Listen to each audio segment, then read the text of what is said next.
A reading from the Gospel according to Luke, chapter 18, verses 9 to 14.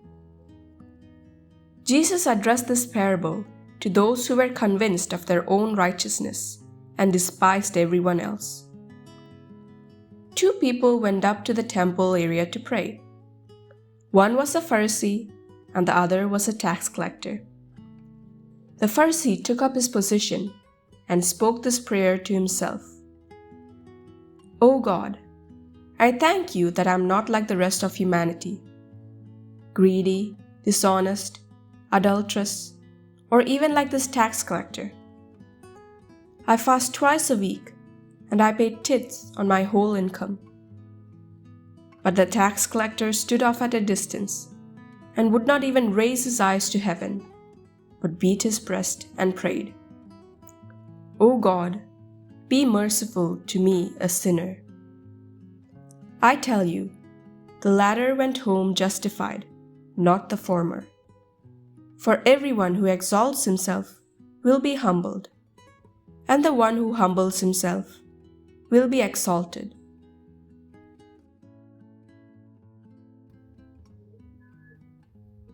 Both the Pharisee and the tax collector go up to the temple to pray.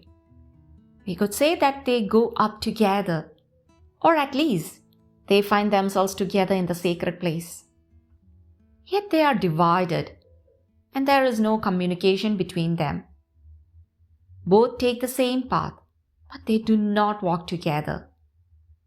Both are in the temple, but one takes the first place, and the other remains behind. Both pray to the Father, but without being brothers and without having anything in common. This division depends above all on the Pharisee's attitude. His prayer, though seemingly addressed to God, is only a mirror in which he looks at, justifies and praises himself. As St. Augustine writes, he went up to pray. He had no mind to pray to God, but to laud himself.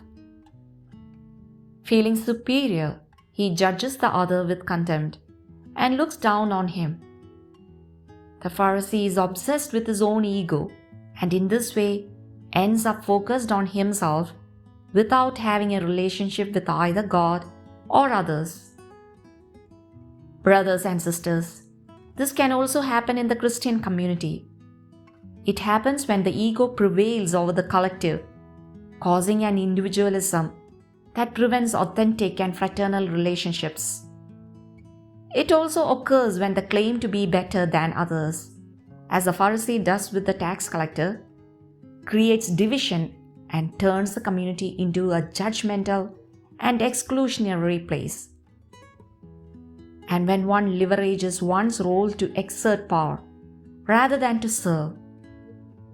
We should, however, focus our attention on the tax collector.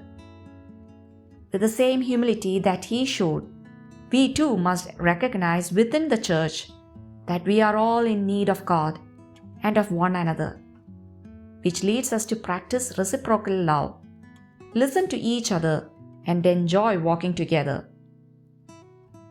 It is based on the knowledge that Christ belongs to those who are humble, not to those who elevate themselves above the flock.